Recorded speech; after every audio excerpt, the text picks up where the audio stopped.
What harmful things are being taught to children? Ignore bullies and they'll leave you alone.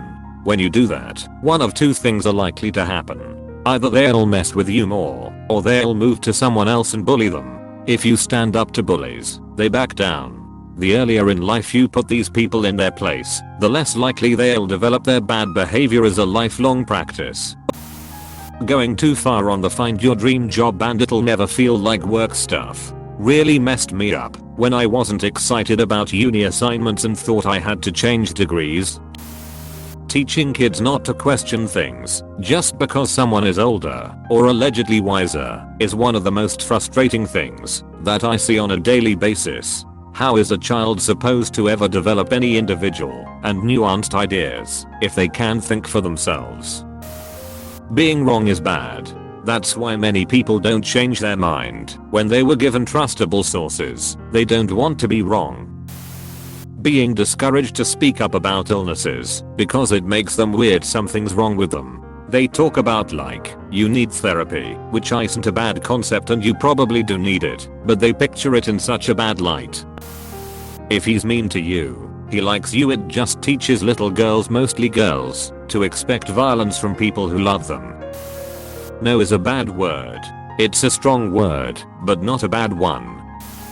Nobody cares about children's teens issues. Well, it's only going to get worse from here. You think school is hard? Have you ever paid a ref-king bill? You're just a kid, you can't feel this way. It breeds an emotional disconnect from parents and their kids, and makes kids feel alone in their emotional struggles, that nobody cares, because they're not adults and they don't have adult problems.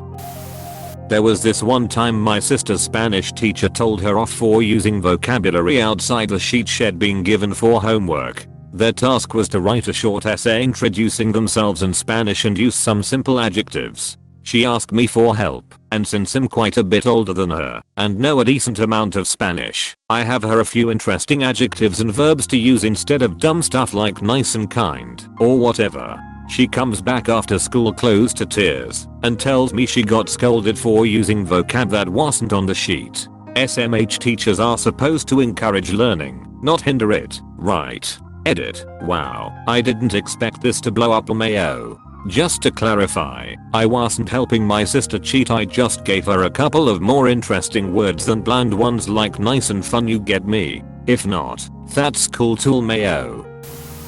Basically all those social media influencers that teach young people that it's all about money and brand names. Children do learn about sex at a young age, it just isn't usually in a productive way. I know I did. My own experience. Questions like this are why I believe in being infinitely clear with my kids. You are going to hear total crap from other kids. If you hear something you don't understand, come talk to me. You can ask me anything and expect a decent answer. And I would give examples of the total crap I had heard as a kid, most of which would result in pregnancy. Son, age 6. Daughter, age 7. Riding home from school, daughter says Tiffany said she had sex with my brother. Which left me a grand total of 3 minutes to gather my wits before we got home. Okay, do you guys know what sex is? Blank looks. Sex is when you take off all of your clothes and rub privates together. You can make babies that way. Looks of shock and disgust. Do you think your brother had sex with Tiffany? No. I think she was using a really bad way of trying to say she likes him, and maybe she watches the wrong TV shows where, if people like each other they always have sex. Were my kids really ready for a sex talk? No, not really. They didn't care. Did we really need to have one about then? Yep. My job as a parent is to be there, to put things that come up in context for them, not run around after them deciding what and when they need to know things.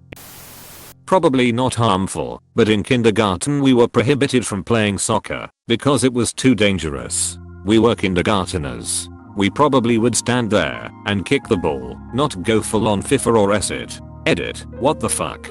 Thanks for the upvotes, guys.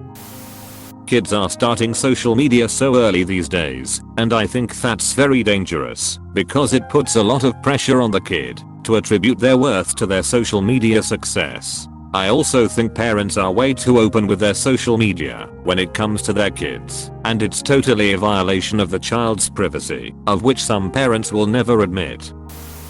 Teaching them that it's not okay to fail. Some people need a little more time than others. It's okay to not get something now. Kids should be given more time to process things. Imagine having a poor grade because of a low score from the beginning of the year. How can we show children that it's not pass or fail, it's try and improve?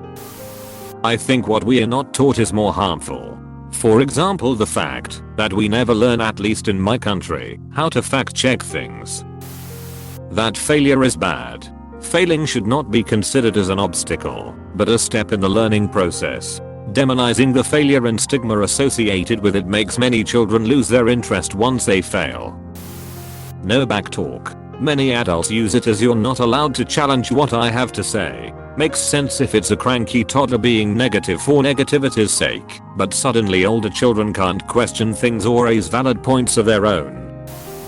That complaining is the same as not being grateful. Can't count the number of times growing up when adults basically told me to shut up whenever I was complaining about something, and that I should be grateful that I was born where I was. Like, sure, I'm glad I wasn't born into some starving African family, but that doesn't mean everything is perfect over here, and that we shouldn't try to improve things here as well.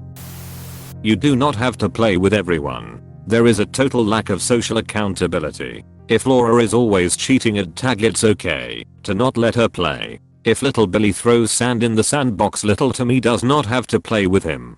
Laura and Billy need to learn how to play appropriately.